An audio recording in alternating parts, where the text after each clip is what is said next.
कल परसों जो भी हमने पढ़ा था, जो अकाउंट्स के बारे में जो हमने पढ़ा था, हम उन अकाउंट्स को एक बार वापस से रिपीट कर रहे हैं। जैसा कि मैंने आपको बताया था कि हमारे 3 अकाउंट्स होते हैं, पर्सनल, रियल और नॉमिनल। व्यक्तिगत खाते, नाम मात्र के खाते और रियल वास्तविक खाते, ठीक है? तो पहला व्यक्तिगत खाता मैंने आपको बताया था कि सभी व्यक्ति और संस्थाएं व्यक्तिगत खाते के अंडर आती हैं। इसका रूल्स है कि पाने वाले व्यक्ति के खाते को तो डेबिट करो और देने वाले व्यक्ति के खाते को क्रेडिट करो, ठीक है? नेक्स्ट जो हमारा होता है रियल अकाउंट यानी वास्तविक खाते होते हैं, उनका फॉर्मेट क्या होता है कि जो वस्तु व्यापार में आती है उसे डेबिट करो और व्यापार से जाती है उसे क्रेडिट करो, ठीक है? इसमें नॉर्मली हम परचेज, सेल्स और कैश अकाउंट को काउंट करते हैं। परचेज डेबिट होता है, क्यों? क्योंकि परचेज में वस्तु व्यापार में आती है, ठीक है? सेल्स की कंडीशन में वस्तु व्यापार से जाती है, इसलिए उसे हम क्रेडिट करते हैं। और रही बात कैश की, तो कैश कैश जब व्यापार में आएगा तो डेबिट होगा और जाएगा तो क्रेडिट होगा। जैसे सेल्स की कंडीशन में व्यापार में कैश आता है तो हम कैश को डेबिट करते हैं, और परचेज की कंडीशन में जाता है व्यापार से। सबको पता है कि अगर हम कोई माल खरीदेंगे या कुछ भी अगर व्यापार में खरीदेंगे हम, तो उसमें हमारे व्यापार से कैश जाएगा तो हम कैश को क्रेडिट करते हैं, ठीक है? इसमें ऑलमोस्ट वस्तुएं और संपत्ति आती है। वास्तविक अकाउंट के अंदर वस्तुएं और सभी संपत्तियां आती है, ठीक है? नेक्स्ट है नॉमिनल अकाउंट। नॉमिनल अकाउंट के अंदर क्या होता है, जितने भी हमारे खर्चे होते हैं और जितनी भी हमारी इनकम होती है वो सब नॉमिनल अकाउंट के अंडर आती हैं। इसका फॉर्मेट क्या है कि समस्त व्यय एवं हानियां यानी हमारे जितने भी खर्चे हैं उसको तो हमको डेबिट करना है और जितनी भी इनकम है उनको हमें क्रेडिट करना है, ठीक है? इनकम एक्सपेंस जैसे सैलरी हो गई, इनकम में हमारा जैसे एक्सपेंस में इलेक्ट्रिसिटी का बिल हो गया, इंटरेस्ट रिसीव्ड हो गया, इनकम हो गई। तो देखो इनकम की कंडीशन में क्या होता है, जैसे इनकम की कंडीशन में हमारे व्यापार में कैश आता है। तो अब अगर आपकी किसी भी तरह से इनकम हो रही है तो इनकम तो देखो इनकम क्रेडिट होगी, किस रूल्स के अंडर होगी? नॉमिनल अकाउंट के रूल्स के अंडर, ठीक है? लेकिन कैश हमारा डेबिट होगा, क्यों? क्योंकि इनकम आ रही है, लेकिन इनकम एक्चुअल में क्या आता है? एक्चुअल में हमारे पास कैश आता है, इसलिए हम कैश अकाउंट को डेबिट करते हैं, ठीक है? और अगर जब हमारा एक्सपेंस होता है तो एक्सपेंस में होता क्या? खर्चा होता है। तो खर्चे में जा कैश बाहर जाता है, हमारा एक्सपेंस होता है। तो एक्सपेंस और खर्चे की कंडीशन में हमें कैश को क्रेडिट करना पड़ता है, और एक्सपेंस एक्सपेंस जो हमारा डेबिट होता है वो नॉमिनल अकाउंट के फॉर्मेट के अंडर होता है, ठीक है? अब हम कुछ एंट्रीज देख के उसे और अच्छे से समझेंगे, ठीक है? जैसे कल हमारी ये वाली एंट्री थी, सुभाष से उधार माल खरीदा। कल मैंने आपको उधार के बारे में बताया था, ठीक है? तो अभी आप सभी को तीनों अकाउंट्स थोड़ा-थोड़ा तो समझ में आ ही गया होगा, ठीक है? तो उधार के बारे में मैंने आपको बताया था कि अगर आपको उधार दिया गया है, उधार दिया जाएगा, ट्रांज़ैक्शन 2 तरीके से होते हैं, या तो उधार में होगा या कैश में होगा। अगर आपको उधार ट्रांज़ैक्शन करेंगे तो आपको किसी न किसी व्यक्ति की डिटेल्स दी ही जाएँगी, ठीक है? अगर उधार लिखा हुआ है, व्यक्ति की डिटेल्स दी गई है तो उधार मान के ट्रांज़ैक्शन करना है। अगर आपके पास उधार वर्ड नहीं दिया गया लेकिन व्यक्ति की डिटेल्स दी गई है, इसका मतलब वो ट्रांज़ैक्शन उधार में होगा। लेकिन अगर आपके पास व्यक्ति की डिटेल्स है और नकद लिखा हुआ है, तो हमारे लिए व्यक्ति की डिटेल्स मैटर नहीं करती है, हम उस ट्रांज़ैक्शन को कैश में मान के करेंगे। और अगर कोई डिटेल्स नहीं दी गई है किसी व्यक्ति की, ना उधार लिख रखा है, ना कैश लिख रखा है, तो हम उस ट्रांज़ैक्शन को नकद में मान के करते हैं। क्यों? क्योंकि व्यक्ति की डिटेल्स की ज़रूरत है, किसी भी डिटेल्स की ज़रूरत हमको तब नहीं पड़ती है जब हम वो ट्रांज़ैक्शन कैश में करते हैं, ठीक है? तो देखो ट्रांज़ैक्शन करने के 2 तरीके मैंने आपको बताया। कैश, अगर कैश व्यापार में अगर कैश में ट्रांज़ैक्शन हो रहा है, कैश में चाहे खरीदी हो रही है, चाहे बिक्री हो रही है, ठीक है? तो कैश डेबिट या क्रेडिट हो जाएगा। लेकिन अगर आप नकद में अगर उधार में खरीदी-बिक्री करते हैं, तो सिर्फ़ इतना सा डिफ़रेंस आएगा कि देखो खरीदी-बिक्री यानी परचेज़ सेल अपनी जगह वैसे की वैसे रहेंगे। चेंज क्या होगा? आपके ट्रांज़ैक्शन करने का फ़ॉर्मेट, जैसे वहाँ कैश में ट्रांज़ैक्शन हो रहा था, यहाँ आप उधार में कर रहे हैं, ठीक है? तो उधार में होगा, इसलिए क्या होगा कि आपके जिस व्यक्ति से आप ट्रांज़ैक्शन कर रहे हैं, यानी अगर आप उधार खरीद रहे हैं, ठीक है? तो आप जिस व्यक्ति से खरीद रहे हैं उसकी डिटेल्स आपको दी जाएगी, आप उसे क्रेडिट कर दीजिए। अगर आप उधार में बेच रहे हैं, तो आप जिस व्यक्ति को बेच रहे हैं आप उस व्यक्ति का अकाउंट डेबिट कर दीजिए, ठीक है? अब ये क्यों किया जाता है उधार में? देखो उधार में जैसा कि मैंने आपको बताया कि व्यक्ति जितने भी होते हैं किसमें आते हैं? पर्सनल अकाउंट के अंडर आते हैं। और पर्सनल अकाउंट का फॉर्मेट क्या है कि पाने वाले व्यक्ति के खाते को तो डेबिट करो और देने वाले व्यक्ति के खाते को क्रेडिट करो, ठीक है। तो परचेज, जब हम परचेज करते हैं तो परचेज करने की कंडीशन में क्या होता है कि जो हमारा पाने वाला व्यक्ति होता है ना, परचेज करने की कंडीशन में हमारे पाने वाला व्यक्ति हमारा देने वाला होता है, ठीक है। अगर हम पाने वाले होते हैं, ठीक है, वो देने वाला होता है, क्योंकि वो क्या होता है, परचेज। परचेज हम खरीदी कर रहे हैं, हम उनसे पा रहे हैं, ठीक है। तो देने वाला होता है, इसलिए हम परचेज को तो देखो डेबिट क्यों किया जाता है, क्योंकि वो रियल अकाउंट के अंडर आता है, उसका अपना फॉर्मेट है, ठीक है। नेक्स्ट क्या है, नेक्स्ट हमारा जो होता है ट्रांजेक्शन करने का तरीका। तो ट्रांजेक्शन करने का तरीका क्या है, अगर अगर वो उधार में है तो हम उसको पर्सनल अकाउंट का फॉर्मेट, कि वो देने वाला है इसलिए हम उसको क्रेडिट कर देते हैं। वही एंट्री अगर हम सेल्स में करते हैं तो सेल्स में क्या होता है, सेल्स में सेल्स हमारा क्रेडिट क्यों होता है, किस फॉर्मेट, हमारा जो पर्सनल सॉरी नाम सॉरी वास्तविक खाते का जो हमारा फॉर्मेट है, कि अगर वस्तु व्यापार से जाएगी तो वो क्रेडिट होगी। तो सेल्स की कंडीशन में क्या होता है कि वस्तु व्यापार से जाती है तो हम उसे क्रेडिट कर देते हैं। और वही डेबिट व्यक्ति को क्यों करते हैं, क्योंकि इस कंडीशन में सेल्स, हम माल बेच रहे हैं, हमारे व्यापार से माल जा रहा है, लेकिन किसके पास जा रहा है, सामने वाले व्यक्ति के पास जा रहा है, वो पाने वाला है। और हमारे पास व्यक्ति है तो व्यक्ति क्या पर्सनल अकाउंट में आएगा, उसमें पर्सनल अकाउंट का फॉर्मेट लगेगा, तो वो पाने वाला हो जाएगा, इसलिए हम उस अकाउंट को डेबिट करते हैं, ठीक है। अब जैसे अब ये ट्रांजेक्शन करने के तरीके हैं, जैसे देखो स्टेप सेकंड देखते हैं। प्रत्येक लेन देन के लिए कम से कम 2 खाते होंगे। जैसे इसमें परचेज अकाउंट, माल खरीदा, चाहे वे नगद हो या उधार हो, एक खाता परचेज अकाउंट होगा। जैसे मैंने बोला कि अगर हम माल खरीद रहे हैं तो एक अकाउंट एकदम फिक्स है कि परचेज, अगर हम खरीद रहे हैं तो माल खरीद रहे हैं तो परचेज अकाउंट एकदम फिक्स है, ठीक है। बाद में आप नगद खरीद रहे हैं, उधार खरीद रहे हैं, ये सेकेंडरी चीज हो जाती है, ठीक है। जो डेबिट पक्ष है वो एकदम क्लियर होता है कि परचेज अकाउंट, ठीक है। अब हमारा नेक्स्ट नीचे सुभाष अकाउंट, माल जिस पार्टी से उधार खरीदा है एक खाता उस एक पार्टी का होगा, ठीक है। जैसा कि मैंने आपको बताया है। अब स्टेप 3 में खातों के प्रकार के आधार पर नियम अनुसार खातों को देखो। परचेज अकाउंट दिया गया है, रियल अकाउंट डेबिट, फिर रीजन लिखा हुआ है परचेज अकाउंट, आने वाले माल का खाता है इसलिए हम उसे डेबिट करेंगे, ठीक है। सुभाष अकाउंट पर्सनल अकाउंट का पार्ट है, क्रेडिट हुआ है सुभाष अकाउंट, या क्यों करा है हमने क्रेडिट, इसका रीजन दे रखा है, या पाने वाला है अतः इसे क्रेडिट करेंगे। सॉरी, इसमें गलत लिख रखा है, ये पाने वाला नहीं है, ये देने वाला है, हम इसलिए इसे क्रेडिट करेंगे, ठीक है। स्टेप 4 होता है जनरल में एंट्री करना। देखो जनरल में हमेशा डेबिट वाले खाते को पहले लिखा जाता है, उसके पीछे क्रेडिट शब्द लिखा जाता है, ठीक है। जैसे देखो मैंने आपको फॉर्मेट पहले दिखाया था, अब उसमें एंट्री देखो। जैसे जिस डेट में आपका ट्रांजेक्शन हुआ, यानी जिस डेट में आपने माल खरीदा है वो डेट यहाँ मेंशन होगी। एंट्री इस तरह से की जाती है, डेबिट पक्ष ऊपर लिखा जाता है और क्रेडिट पक्ष नीचे लिखा जाता है। क्रेडिट को हम 2 से शो करते हैं, ठीक है, हमें यहाँ पीछे क्रेडिट लिखने की जरूरत नहीं होती है। ये जो 2 है हमारे, ये क्रेडिट का काम करता है। जैसे purchase account debit to Subhash account, ठीक है, ये एंट्री हो गई। अगर सेल्स की होती तो हम क्या कर देते, Subhash account debit to sales account, ठीक है। ये लेजर फोलियो मैंने आपको बताया था कि लेजर के नंबर होते हैं, इनका इतना यूज नहीं होता है, ये अमाउंट होता है। देखो डेबिट और क्रेडिट पक्ष का अमाउंट हमेशा एक होता है।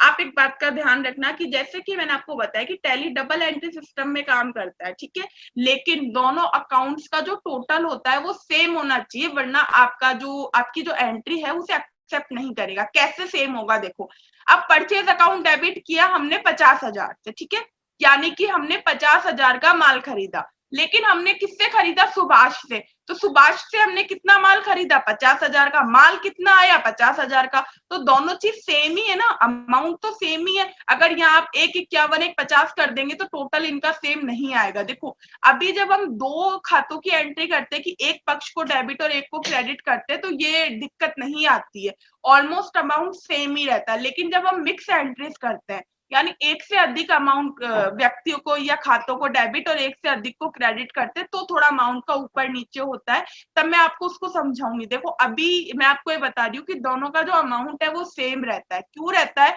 देखो एंट्री सेम, अगर आप सेल कर रहे हैं मान लीजिए, हमने माल बेचा, ठीक है, कितने का बेचा, मान लो 10,000 का बेचा, हमारे पास पैसे कितने आए, 10,000 आए। सीधी सी बात है ना, आप 10,000 का माल बेचेंगे तो 10,000 ही तो पैसे आएंगे ना आपके पास। परचेज की कंडीशन में भी वही है, अगर आप 10,000 का माल खरीद रहे हैं तो आप अगर नगद खरीद रहे हैं, ठीक है, तो आप क्या करेंगे, कैश अकाउंट को भी 10,000 से क्रेडिट करेंगे कि आपने 10,000 रुपए दिए हैं। अगर आप उधार करेंगे तो आप टू सुभाष अकाउंट या राम अकाउंट व्यक्ति के नाम पे उतने पैसे लिख देंगे, ठीक है। तो डेबिट और क्रेडिट पक्ष का टोटल हमेशा सेम रहता है एंट्रीज में। नेक्स्ट एंट्री देखो, एंट्रीज काफी सारी हैं। देखो पहली जो फर्स्ट एंट्री होती है हमारी, वो कैपिटल की होती है। तो कैपिटल जब मैंने पढ़ाना शुरू किया था तो कैपिटल मेरा पहला टॉपिक था। तो अब बताइए कैपिटल क्या होती है। पूंजी मैम। पूंजी होती है, ठीक है। मोहन द्वारा नगद से व्यापार प्रारंभ किया, ठीक है। पूंजी होती है वो तो ठीक है, लेकिन एक डेफिनेशन देके तो समझाइए कि कैपिटल क्या होती है, जैसे कि मैंने आपको समझाया। Miss, hello. हाँ, yes. Miss, capital means rupees ही होता है, बट जो जो पैसा हम बिजनेस में लगाते हैं उसको पैसा ना बोल, उसको कैश ना बोलकर हम कैपिटल बोलते हैं। हाँ, गुड। देखो जब मैंने पढ़ाना शुरू किया था, अपना फर्स्ट डे था, तो फर्स्ट टॉपिक कैपिटल का था। देखो कैपिटल फर्स्ट टॉपिक क्यों रहा, और अब आज जब हम एंट्रीज की शुरुआत कर रहे हैं तो फर्स्ट टॉपिक कैपिटल ही क्यों है, क्योंकि कैपिटल ही तो सब कुछ है। देखो आप किसी भी बिजनेस में पैसे लगाएंगे तभी तो वो बिजनेस शुरू हो पाएगा ना, इसलिए पहली एंट्री हम कैपिटल की ही करते हैं। जैसे अब मोहन द्वारा नगद से व्यापार प्रारंभ किया, पहले व्यापार प्रारंभ किया जाएगा, फिर परचेज होगी, सेल्स होगी, लोगों से उधार या नगद के ट्रांजेक्शन होंगे। तो पहली एंट्री हमारी कैपिटल अकाउंट की होती है, ठीक है। कैपिटल अकाउंट हमारा पर्सनल अकाउंट के अंडर आता है। देखो पर्सनल और रियल और नॉमिनल तीनों अकाउंट मैंने आपको बताए थे। देखो पर्सनल में व्यक्ति या संस्थाएं आती है, वहां कैपिटल अकाउंट का जिक्र नहीं था, लेकिन अभी मैंने उसको कैपिटल अकाउंट में काउंट किया है, ठीक है। क्या कोई मुझे बता सकता है इसका रीजन कि कैपिटल अकाउंट पर्सनल अकाउंट में क्यों आएगा। Debit the receiver, credit the giver. That's why the capital is given by the partners or someone. So it is a personal account. That's why it is credited. Okay, anyone, और कोई बताएंगे। हाँ, आप capital हमारी assets होती है वो तो ठीक है, लेकिन मैंने आपसे क्वेश्चन किया है वो क्या है, मैंने आपसे क्या पूछा है उसका आंसर दीजिए कि कैपिटल पर्सनल अकाउंट के अंडर क्यों आती है। देखो कैपिटल पर्सनल अकाउंट के अंडर इसलिए आती है क्योंकि कैपिटल एक व्यक्ति विशेष, जैसा कि अभी बताया था सिस्टर ने कि व्यक्ति विशेष की होती है। देखो व्यक्ति, जितने भी हमारे व्यक्ति और संस्थाएं होती है वो सब हमने पर्सनल अकाउंट के अंडर डाली है। और जैसे बैंक अकाउंट्स होते हैं, ठीक है, बैंक अकाउंट्स या तो संस्थाओं के होते हैं या व्यक्ति विशेष के होते हैं, ठीक है। या फिर कैपिटल, कैपिटल ड्राइंग, ये क्या, ये व्यक्ति विशेष की होती है। जैसे अगर कैपिटल है, मोहन द्वारा लगाई गई है, किसकी है, मोहन की है, व्यक्ति विशेष की हो गई इसलिए वो पर्सनल अकाउंट में आ गई, ठीक है। वहीं जैसे हमारी ड्राइंग है, ड्राइंग हमारा आहरण होता है, ठीक है, वो भी व्यक्ति विशेष का होता है। देखो ये तीन चीजें याद रखना, बैंक अकाउंट, ड्राइंग अकाउंट और कैपिटल अकाउंट, तीनों हमारे किस में आते हैं, पर्सनल अकाउंट के अंडर आते हैं, ठीक है। क्योंकि ये तीनों, देखो ये जो हमारे जो दो हैं कैपिटल और ड्राइंग, ये तो व्यक्ति विशेष के होते हैं इसलिए पर्सनल अकाउंट के अंडर आते हैं।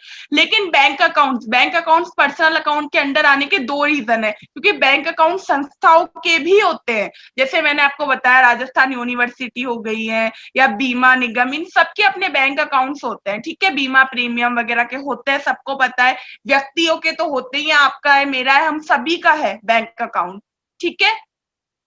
तो देखो हमारी पहली एंट्री की मोहन द्वारा नगद से व्यापार प्रारंभ किया, ठीक है। तो देखो प्रभावित खाते यानी कौन कौन से अकाउंट्स पे इफेक्ट पड़ रहा है। पहला तो कैश अकाउंट, दूसरा कैपिटल अकाउंट। देखो कैश अकाउंट रियल अकाउंट के अंडर वस्तु व्यापार में, अब देखो मोहन है, हमारा ओनर है कंपनी का, ठीक है, वो हमारे व्यवसाय में पैसे लगा रहा है, ठीक है।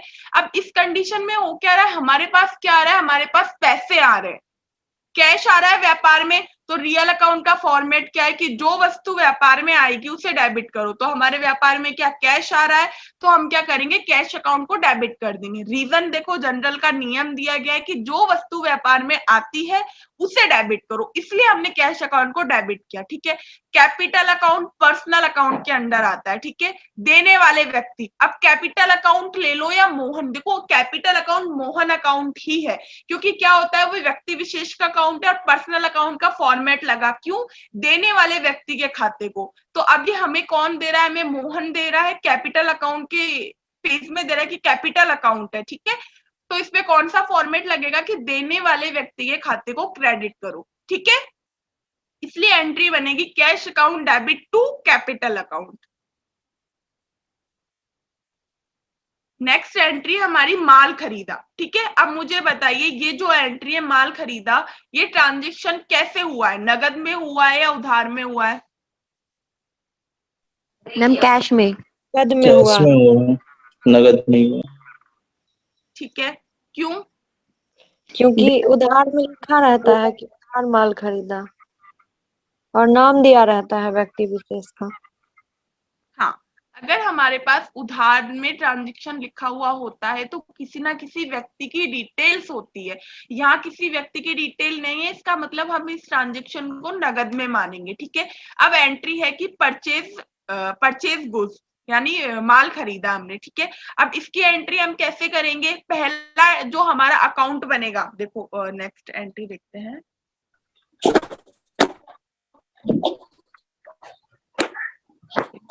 माल खरीदा, तो नेक्स्ट एंट्री हमारी क्या, इफेक्टेड जो अकाउंट्स है वो कौन कौन से, दो, एक तो परचेज अकाउंट, एक कैश अकाउंट। परचेज अकाउंट किस में आता है, रियल अकाउंट में। कौन सा मेथड लगा उसमें कि जो वस्तु व्यापार में आएगी, तो परचेज अकाउंट की सूरत में क्या होता है, हमारे व्यापार में माल आता है, इसलिए हम उसे डेबिट करते हैं। कैश अकाउंट में क्या होता है, कैश अकाउंट भी रियल अकाउंट का पार्ट है और परचेज अकाउंट भी रियल अकाउंट का पार्ट है। ठीक है, कैश अकाउंट को हमने क्रेडिट क्यों किया, उस पे सेकंड मेथड लग रहा है कि जो वस्तु व्यापार से बाहर जाएगी। देखो परचेज अकाउंट डेबिट हुआ क्योंकि इसकी कंडीशन में हमारे व्यापार में माल आ रहा है। कैश अकाउंट क्रेडिट हुआ है क्योंकि इस कंडीशन में हमारे व्यापार से माल बाहर जा रहा है। ठीक है, तो नॉर्मल सीधी सी एंट्री क्या एंट्री है, purchase account debit to cash account. देखो इसमें क्रेडिट दिखा रखा है, बट जैसा कि मैंने आपको बताया कि जब हम एंट्री करेंगे तो हमें क्रेडिट नहीं लिखना है, टू से क्रेडिट को शो करते हैं। ठीक है, हमारी नेक्स्ट एंट्री देखते हैं। हमारी नेक्स्ट एंट्री, रमेश को माल बेचा। ठीक है, अब मुझे बताओ ये ट्रांजैक्शन कैसे है, नगद में है, उधार में है? उधार में है। नगद में है, रीजन, क्योंकि इसमें नाम दिया हुआ है। मैम नगद में बिक्री हुआ ना। नहीं मैम, उधार में है।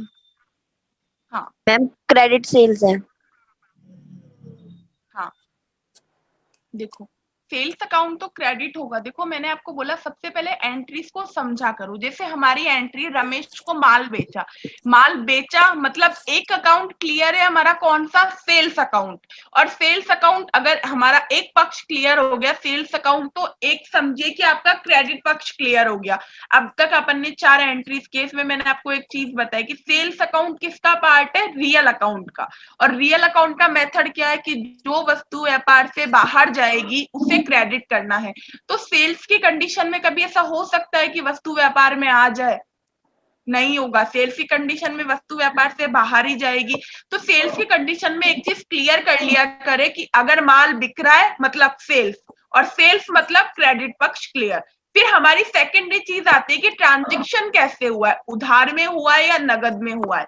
अगर नगद लिख रखा है ठीक है, कैश अकाउंट। अगर उधार लिख रखा है तो ठीक है, व्यक्ति की डिटेल्स होंगी आपके पास। अभी इस कंडीशन में क्या है कि नगद भी नहीं है, उधार भी नहीं है, लेकिन व्यक्ति की डिटेल्स दी गई है। तो हमारे पास रमेश का नाम है, तो हम क्या करेंगे, रमेश अकाउंट को डेबिट कर देंगे। देखो रीजन देखो क्यों, क्योंकि पाने वाले व्यक्ति के खाते को डेबिट करो। हम सेल कर रहे हैं, हम माल बेच रहे हैं, लेकिन माल जा किसके पास रहा है, रमेश के पास। रमेश कौन हो गया, रमेश पाने वाला हो गया। ठीक है, तो हमारी एंट्री क्या बनेगी, Ramesh account debit to sales account.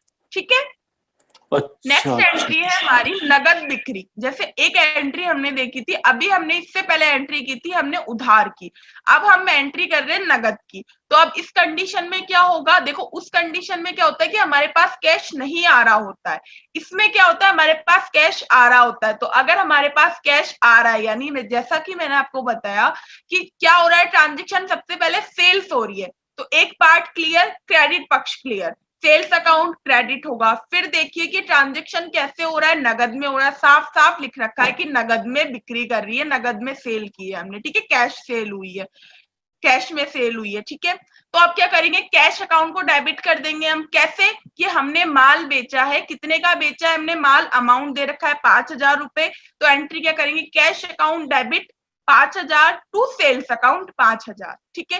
Cash account को डेबिट क्यों किया है, क्योंकि जो वस्तु व्यापार में आती है उसे डेबिट करो, सेल्स की कंडीशन में कैश व्यापार में आएगा ही। देखो अब तक आपको इतना तो समझ में आ ही गया होगा कि सेल्स की कंडीशन में कैश व्यापार में आता है और परचेस की कंडीशन में कैश व्यापार से जाता है। अगर ट्रांजेक्शन कैश में हुआ है तो ये एकदम सीधा सा है कि कैश को डेबिट और कैश को क्रेडिट कर दीजिए, ठीक है। नेक्स्ट एंट्री हमारी रमेश से नगद प्राप्त हुए, यानी रमेश से हमें पैसे प्राप्त हुए हैं, ठीक है, यानी हमारे पास पैसे आ रहे हैं। तो जब हमारे पास पैसे आएंगे तो हमारा एक अकाउंट बनेगा कैश अकाउंट। अब हमारे पास पैसे आ रहे हैं यानी हमारे व्यापार में आ रहे हैं, तो एंट्री क्या होगी, कैश अकाउंट डेबिट, क्योंकि जो वस्तु व्यापार में आती है तो व्यापार में कैश आ रहा है तो कैश डेबिट हो जाएगा। क्रेडिट कौन होगा, रमेश, पर्सनल अकाउंट, क्यों, क्योंकि वो देने वाला है, ठीक है। अगर यही एंट्री होती कि रमेश को नगद दिए, देखो एक एंट्री कि रमेश से नगद प्राप्त किए, तो हमारे पास पैसे आ रहे तो व्यापार में आ रहे, हमारे पास आ रहे इट मींस व्यापार में आ रहे, तो हम एंट्री करते कैश अकाउंट डेबिट, क्योंकि जो वस्तु व्यापार में आती है, और रमेश अकाउंट को क्रेडिट कर दिया क्योंकि वो देने वाला है। अगर यही एंट्री होती कि हमने रमेश को दिए तो क्या होता, कि रमेश पर्सनल अकाउंट रहता लेकिन उसमें मेथड चेंज हो जाता। अभी रमेश देने वाला है लेकिन अगर रमेश को हम देते तो रमेश पाने वाला हो जाता। तो एंट्री क्या बनती, रमेश अकाउंट को हम डेबिट कर देते क्योंकि पाने वाले व्यक्ति के खाते को डेबिट किया जाता है तो वो डेबिट हो जाता। और कैश अकाउंट क्रेडिट होता, रियल अकाउंट का फॉर्मेट लगता कि जो वस्तु व्यापार से बाहर जाएगी उसे क्रेडिट करो, इसलिए हम कैश अकाउंट को क्रेडिट कर देते, ठीक है। नेक्स्ट एंट्री है हमारी, सुरेश का दुकान का किराया चुकाया। तो देखो किराया चुकाने की एंट्री, पहली बात तो रेंट हमारे लिए क्या है, हमारा एक्सपेंस है। अगर हम रेंट दे रहे हैं, देखो एक आया चुकाया, सुरेश को दुकान का किराया चुकाया, यानी हमने सुरेश को किराया चुकाया है, ठीक है। तो हमारे जितने भी एक्सपेंस और इनकम्स होते हैं वो किसमें आते हैं, हमारे नॉमिनल अकाउंट्स के अंदर आते हैं, ठीक है, पढ़ा था ये हमने। और नॉमिनल अकाउंट का फॉर्मेट क्या होता है कि जितने भी एक्सपेंसेस हैं उसको डेबिट करो और जितनी भी इनकम है उनको क्रेडिट करो, ठीक है। तो एक्सपेंस हमारा क्या है, रेंट अकाउंट, तो हमारे जो नॉमिनल अकाउंट का फॉर्मेट है उसके अंडर हम रेंट अकाउंट को तो कर देंगे debit to cash account. Cash account को क्रेडिट क्यों किया है, क्योंकि अगर हमारा एक्सपेंस है, कैश व्यापार से जा रहा है बाहर, तो हम कैश अकाउंट को क्रेडिट कर देंगे, ठीक है। जो वस्तु व्यापार से जाती है उसे क्रेडिट करो और व्यापार में आती है तो डेबिट करो।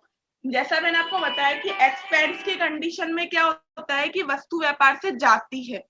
मैंने अभी जैसे थोड़ी देर पहले जब आपको समझाया था तो मैंने क्या बोला था कि इनकम होगी मतलब पैसे आ रहे हैं। अगर आपको देखो एंट्री में दिखता है कि इनकम हो रही है तो आप ये समझ लीजिए कि कैश अकाउंट डेबिट होगा। क्यों, क्योंकि इनकम अकाउंट तो क्रेडिट ही होता है, तो एक पक्ष जो आपका डेबिट होगा वो कैश अकाउंट होगा। अब जैसे नॉमिनल अकाउंट में एक्सपेंस को हम डेबिट करते हैं, ठीक है, अगर हमारा एक्सपेंस डेबिट होगा तो टू कैश क्रेडिट होगा। देखो बेसिक सी चीज है, हम जानते हैं खर्चा मतलब पैसे गए, नॉर्मल कॉमन सेंस है हमारा कि हमारे खर्चे में होता क्या है। जैसे खर्चा, आज मैं कुछ खरीद के लाई हूं, मैंने एक्सपेंस किया, गया क्या, पैसा गया। तो हमारे अगर पास से पैसा जा रहा है तो हम उसको क्या दिखाएंगे, क्रेडिट से, और अगर आ रहा है तो डेबिट से। तो देखो एक्सपेंस की कंडीशन में कैश को एकदम माइंड में क्लियर रखना कि एक्सपेंस है मतलब कैश क्रेडिट हो जाएगा, और अगर आपकी इनकम है, इनकम क्या होती है, जैसे सैलरी है मेरी, तो मेरे लिए मेरी क्या है, इनकम है। लेकिन इनकम है क्या, कैश है ना, पैसा ही तो है वो।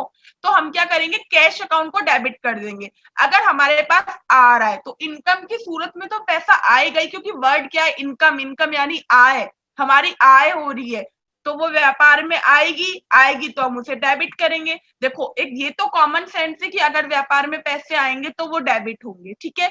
अब डेबिट होंगे तो फॉर्मेट किसने लगाया है, ये फॉर्मेट हमारा रियल अकाउंट का फॉर्मेट लग जाएगा। अगर एक्सपेंसेस है तो पैसा जाएगा, और इनकम है तो पैसा आएगा। अगर आएगा तो डेबिट और जाएगा तो क्रेडिट, ठीक है। नेक्स्ट एंट्री हमारी, सुमित से माल खरीदा, ठीक है।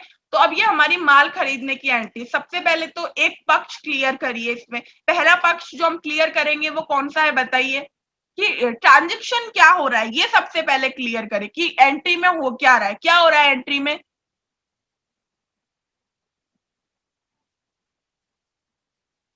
मैंने पूछा एंट्री में क्या हो रहा है, कि सुमित से माल खरीदा, इसमें क्या हो रहा है, परचेज हो रहा परचेज हो रही है, ठीक है। तो हमारा परचेज पक्ष क्लियर है, ठीक है। परचेज हमारा क्या होता है, डेबिट या क्रेडिट, डेबिट मैम। ठीक है। तो परचेज डेबिट, डेबिट पक्ष क्लियर। अब हमारा सेकंड है कि ट्रांजैक्शन कैसे हो रहा है, नगद में या उधार में, उधार। उधार में।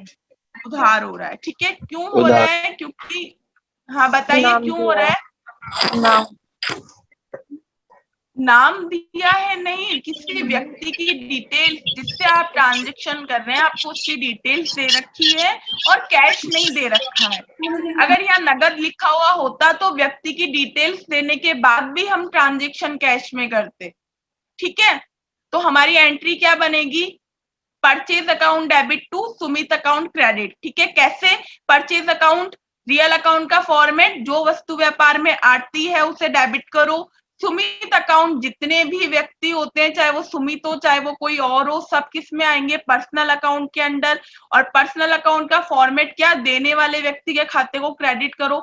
अभी देने वाला वो क्यों है, क्योंकि हम उससे माल खरीद रहे हैं, तो सामने वाला हमें माल दे रहा है और हम ले रहे हैं, तो वो देने वाले हो गए और हम पाने वाले हो गए, ठीक है।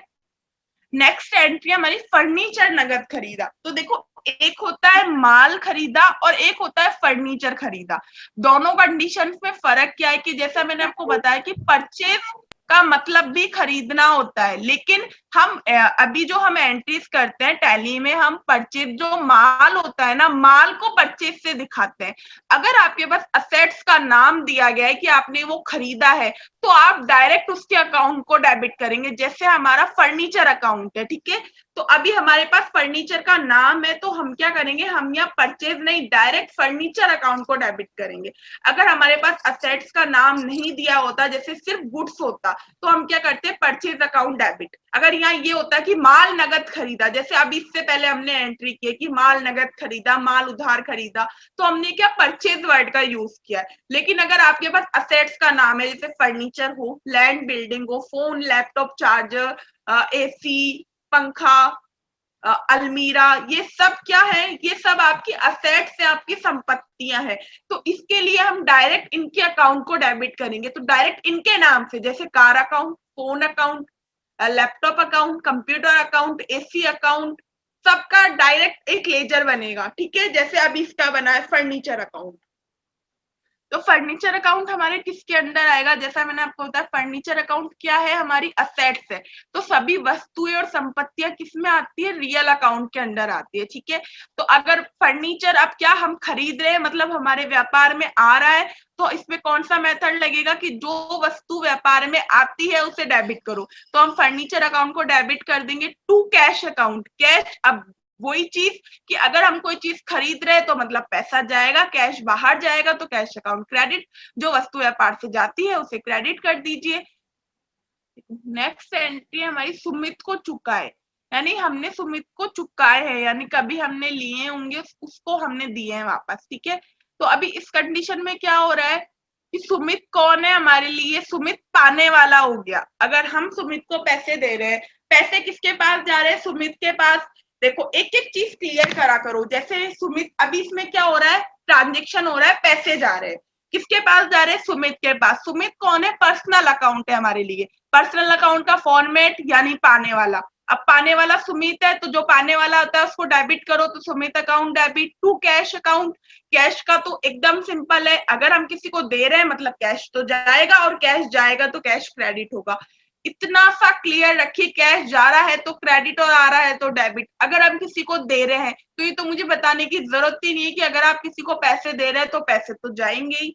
इसमें तो टैली का या अकाउंट्स का कोई कुछ वो ही नहीं है। मतलब ये तो एकदम क्लियर है कि अगर हम जैसे आप या मैं ही कि आप मुझे पैसे दे रहे हैं तो आपके पास से पैसे जा रहे हैं, और आप बस इस चीज को क्लियर रखना कि देखो जा रहे हैं नहीं जा रहे हैं, ये आपको एंट्री से पता चलेगा। एंट्री में ये एकदम आपको अच्छे से समझ में आ जाएगा कि इस ट्रांजेक्शन में पैसे जा रहे हैं या आ रहे हैं। आपको याद रखने वाली चीज ये है कि जब जाएगा तो डेबिट होगा और आएगा तो क्रेडिट होगा, जो भी है जो फॉर्मेट है, सॉरी, आएगा तो डेबिट और जाएगा तो क्रेडिट। आपको ये चीज याद रखनी है। एंट्री में तो आपको साफ साफ पता चल जाएगा कि इसमें क्या हो रहा है अगर आप समझेंगे तो। अब जैसे सुमित को चुका है तो एकदम बेसिक सी चीज है कि हमारे पास से पैसे जा ही रहे हैं, जाएंगे तो वो क्रेडिट। ठीक है, नेक्स्ट एंट्री हमारी निजी प्रयोग हेतु राशि निकाली।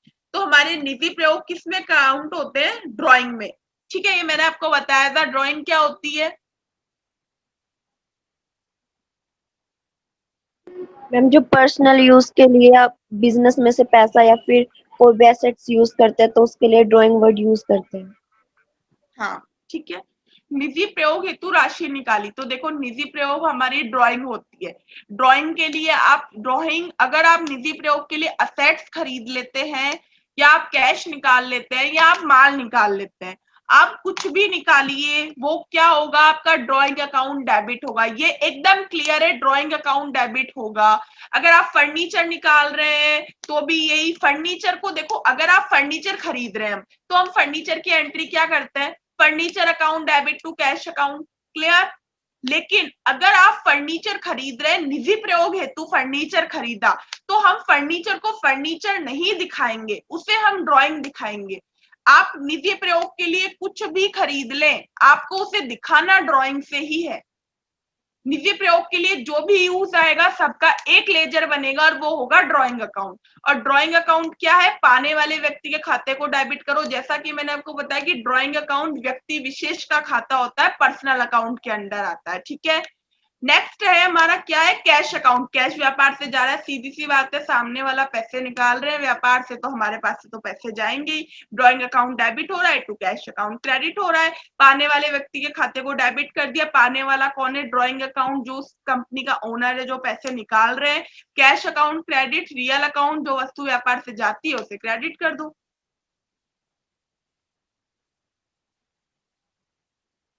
नेक्स्ट एंट्री हमारी मजदूरी चुकाई। तो मजदूरी हमारे लिए, अगर हमने मजदूरी चुकाई है, अब ये मुझे बताइए क्या है हमारे लिए? वेजेस हमारे लिए क्या है? एक्सपेंस है मैम। गुड, वेजेस हमारे लिए एक्सपेंस है। ये तो सिंपल सी चीज है, आप सब भी औरों ने आंसर क्यों नहीं दिया? ये तो मतलब पढ़ते ही समझ आ गया कि वेजेस हमारे लिए एक्सपेंस होते हैं, इतना टाइम ही नहीं लगना चाहिए था।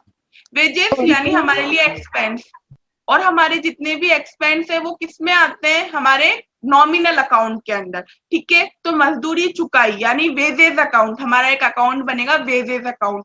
किस में आता है? नॉमिनल अकाउंट के अंदर। कौन सा फॉर्मेट लगेगा? हानि एवं व्यय, यानी जितने भी खर्चे हैं उनके अकाउंट को डेबिट कर दो। तो वेजेज अकाउंट हमारे लिए हमारा खर्चा है तो उसके अकाउंट को हमने डेबिट कर दिया। टू कैश अकाउंट, कैश हमारे लिए क्या है? कैश हमारे लिए रियल अकाउंट का पार्ट है, हमारा रियल अकाउंट है कैश। तो कैश क्या है? व्यापार से जा रहा है तो जो वस्तु व्यापार से जाती है तो हम उसे क्रेडिट करते हैं। तो हमारी एंट्री क्या बनेगी? Wages account debit to cash account. ठीक है, नेक्स्ट एंट्री है हमारी रमेश को वेतन चुकाया। तो मुझे बताइए कि सैलरी हमारे लिए क्या है? एक्सपेंस।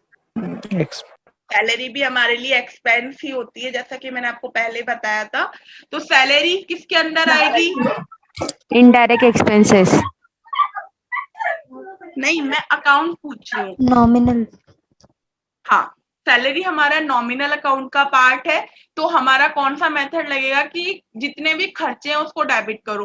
तो सैलरी हमारे लिए खर्चा है, तो हमारी एंट्री क्या बनेगी, salary account debit to cash account. Cash account credit क्यों किया है तो पता ही है, क्योंकि वस्तु व्यापार से जाती है तो उसे क्रेडिट करते हैं। ठीक है,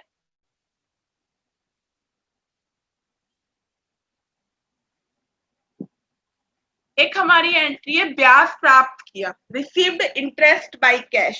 ठीक है, तो ब्याज प्राप्त करने की एंट्री, इंटरेस्ट अगर हमें प्राप्त हुआ है तो हमारे लिए क्या है वो, इनकम है मैम, ठीक है, प्रॉफिट है। हमारे लिए हाँ इनकम है।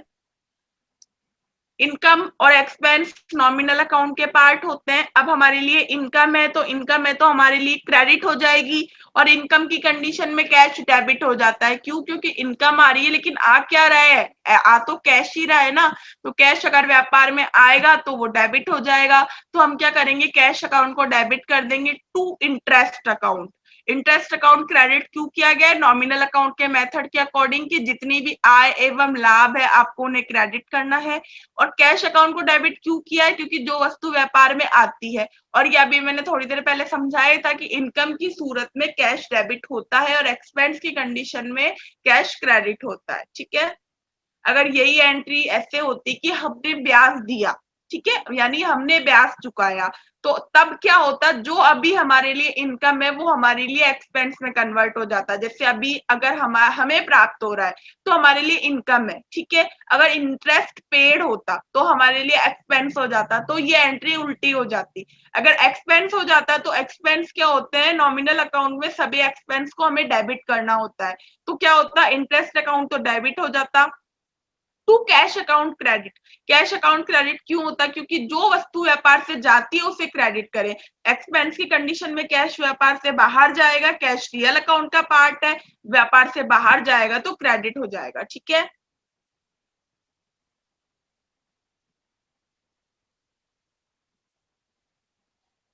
देखिए अब और एंट्रीज हैं ये, तो अभी इन एंट्रीज में से कुछ डाउट है तो बता दीजिए मुझे।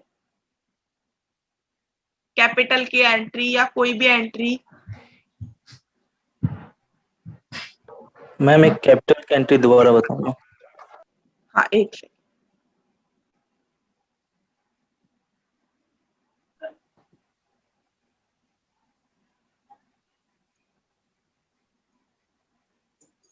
देखो, कैपिटल के लिए मैंने आपको एक चीज बताई कि कैपिटल हमारे लिए क्या है, कैपिटल हमारा पर्सनल अकाउंट का पार्ट है। और पर्सनल अकाउंट का फॉर्मेट क्या है कि जो वस्तु व्यापार में आती है उसे तो पाने वाले व्यक्ति के खाते को तो डेबिट करो और देने वाले व्यक्ति के खाते को क्रेडिट करो।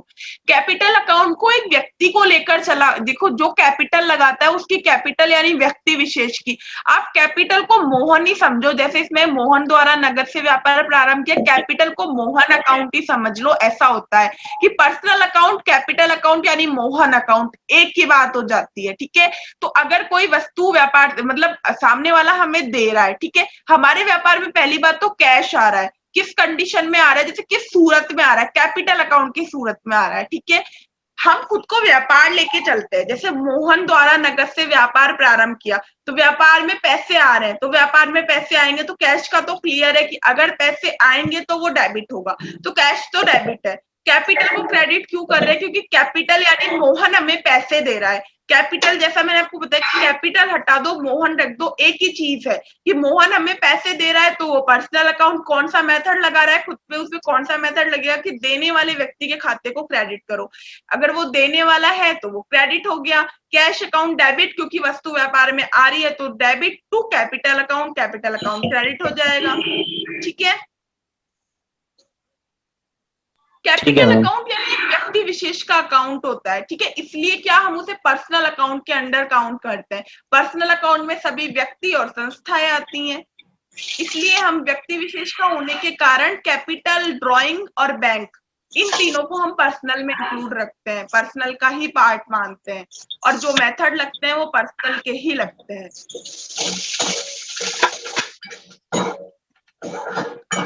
ठीक है, आप एंट्रीज बताइए मुझे कि जैसे 10,000 का माल नगद बेचा, इसकी एंट्री क्या होगी। Purchase account debit to cash account.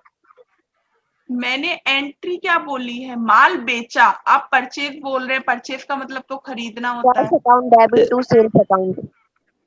To sales account. Okay, और कोई?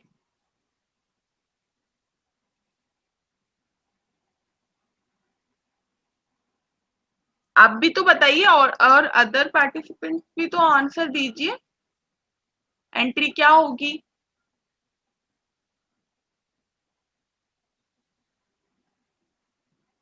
10,000 का माल नगद बेचा। देखो बेचने में मैंने आपको बताया कि एक चीज क्लियर करें कि पहले क्या है, सेल्स हो रही है, ठीक है। सेल्स क्रेडिट हो जाएगी, रियल अकाउंट का पार्ट है, वस्तु व्यापार से जाएगी। ट्रांजेक्शन कैसे हो रहा है? नगद में, यानी कैश आ रहा है, तो कैश व्यापार से में आएगा तो कैश अकाउंट को हम डेबिट कर देंगे, ठीक है। एक एंट्री बताइए, 500 रुपए कमीशन के चुकाए, इसकी एंट्री क्या होगी? क्या ma'am? Cash account debit to commission. Commission account किस अकाउंट में आता है? पहले एक चीज, कमीशन अकाउंट नॉमिनल अकाउंट का पार्ट है, डेबिट में। हाँ। तो अब बताइए नॉमिनल अकाउंट के फॉर्मेट क्या होते हैं कि जितने भी खर्चे होते हैं उन्हें डेबिट करो और जितनी भी इनकम होती है उसे क्रेडिट करो, ठीक है। तो हमारे अगर हम कमीशन दे रहे हैं तो हमारे लिए वो इनकम तो हो नहीं सकता, और इनकम नहीं हो सकता इसका मतलब वो क्रेडिट नहीं हो सकता, क्योंकि क्रेडिट तो क्या होती है, इनकम होती है। तो जैसे अभी आपने एंट्री बताई, cash account debit to commission account. अब इस एंट्री, देखो एंट्री जो आप बनाते हैं उसी से तो ये थ्योरी वाली एंट्रीज बनती है। देखो अभी आपने एंट्री बोली cash account debit to commission account. अब इसका मतलब समझो, जैसे कैश अकाउंट आपने डेबिट कर दिया, इसका मतलब क्या है कि कैश व्यापार में आ रहा है, क्योंकि हम कैश को डेबिट कब करते हैं? जब वस्तु व्यापार में आती है तो उसे डेबिट किया जाता है। आपने कैश को डेबिट किया, इसका मतलब क्या है कि कैश आपका डेबिट हुआ, यानी व्यापार में आया, 500 रुपए आपके व्यापार में आए। टू कमीशन, कमीशन को आपने क्रेडिट किया, यानी कमीशन आपकी इनकम हो गई। मैंने आपको बोला था कि कमीशन के 500 रुपए चुकाए, आपकी एंट्री बोलती है कि आपको 500 रुपए कमीशन के प्राप्त हुए। तो आपने जो एंट्री की है वो जस्ट अपोजिट है, यानी जो आपका एक्सपेंस था आपने उसको इनकम में दिखा दिया। जब हम एंट्री करते हैं तो यही कंफ्यूजन होता है कि जो हमारा एक्सपेंस होता है उसको हम इनकम में दिखा देते हैं। अब आपकी मतलब आपकी एंट्री यही, अगर आप इसे को उल्टी कर देते तो आपकी एंट्री सही हो जाती है। कैसे? क्योंकि कमीशन हमने चुकाया है तो वो हमारे लिए क्या होगा, हमारा एक्सपेंस हो जाएगा। तो एक्सपेंस तो नॉमिनल अकाउंट के अंदर डेबिट होते हैं ना, इसलिए हम क्या करेंगे, एक्सपेंस अकाउंट को डेबिट करेंगे। एक्सपेंस अकाउंट डेबिट कौन सा? Commission account. Commission account debit to cash account.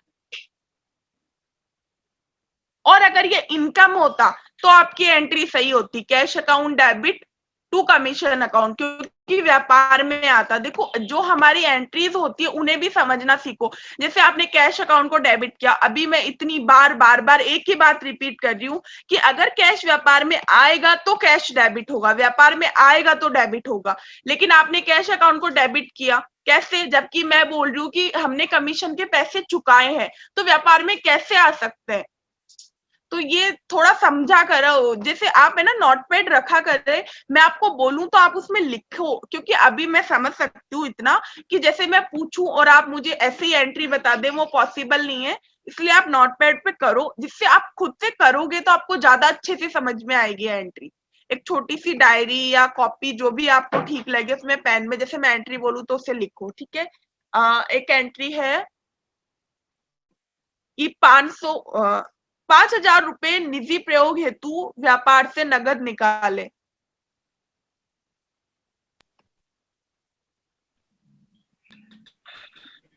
Drawing account debit to cash account. और कोई? और कोई बताएंगे? To cash account. Drawing account debit to cash account entry की है। अच्छा ठीक है, मुझे बताइए ड्राइंग अकाउंट को डेबिट क्यों किया है?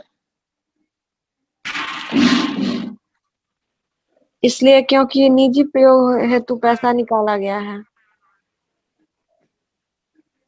और कैश अकाउंट क्रेडिट क्यों हुआ है? क्योंकि व्यापार से पैसा गया है। अगर कैश व्यापार से बाहर जाता है तो वो क्रेडिट होता है। और ड्राइंग अकाउंट डेबिट क्यों? क्योंकि एक तो ड्राइंग अकाउंट व्यक्ति विशेष का अकाउंट है, ठीक है। ड्राइंग अकाउंट को डेबिट हमने इसलिए किया है क्योंकि उसमें पर्सनल अकाउंट का मेथड लगता है। क्या? पाने वाले व्यक्ति के खाते को डेबिट करो। तो ड्राइंग अकाउंट व्यक्ति विशेष का यानी किसी व्यक्ति का अकाउंट होता है। तो किसी व्यक्ति के पास पैसे जा रहे हैं, इसका मतलब वो पाने वाला हो गया, तो पाने वाला व्यक्ति है ड्राइंग अकाउंट, इसलिए हम उसको डेबिट करते हैं, ठीक है। कैश को क्रेडिट करते हैं क्यों? रियल अकाउंट का मेथड लगता है इसलिए उसको क्रेडिट करते हैं, ठीक है। ठीक है, और एंट्री बताइए। 10,000 का 1 लाख रुपए की बिल्डिंग नगद खरीदी।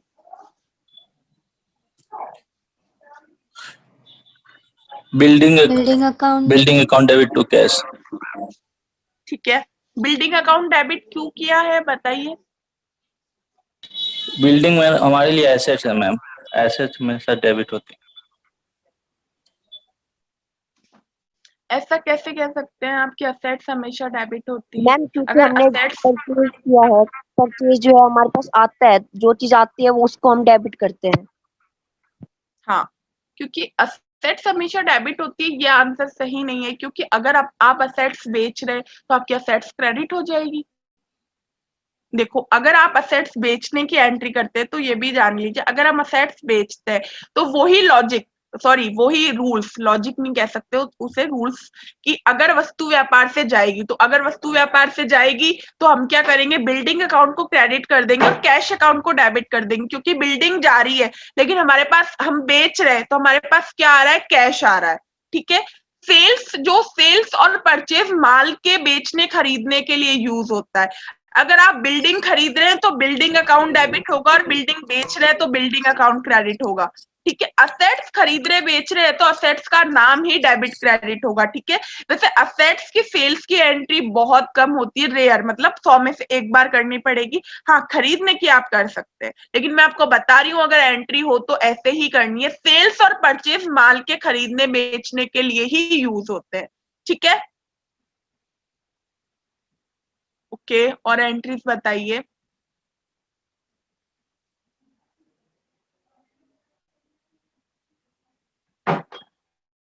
हम्म,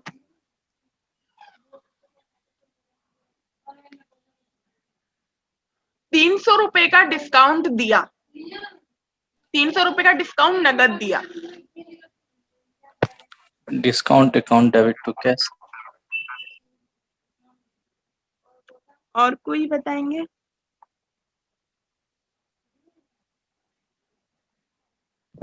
discount allowed debit to cash account.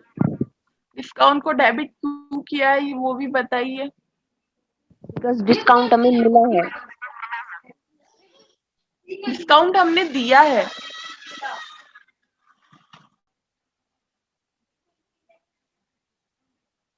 Discount हमने दिया है, डिस्काउंट हमने प्राप्त नहीं किया है। अगर आपकी एंट्री ये है कि आपने डिस्काउंट प्राप्त किया है तो फिर आपकी एंट्री गलत है। क्योंकि अगर आप डिस्काउंट प्राप्त करेंगे तो इसका मतलब आपके पास कैश आएगा, तो फिर आपने तो एंट्री कैश अकाउंट को क्रेडिट करके शो की, इसका मतलब कैश आपके पास से जा रहा है। तो जब आपके पास कैश जा रहा है तो आप कैश प्राप्त कैसे कर सकते हैं? दोनों चीजें एक साथ तो नहीं हो सकती ना। देखो, डिस्काउंट डिस्काउंट हमने दिया है तो हमने दिया है तो हमारे लिए खर्चा है। देखो, मैं आपको क्या बता रही हूँ, डिस्काउंट हो, कमीशन हो, चाहे इंटरेस्ट हो, अगर आप दे रहे हैं तो आपके लिए खर्चा। अरे आप दे रहे हैं मतलब आप पैसे दे रहे हैं, पैसा हमारे पास से जा रहा है तो हमारे लिए वो खर्चा ही है।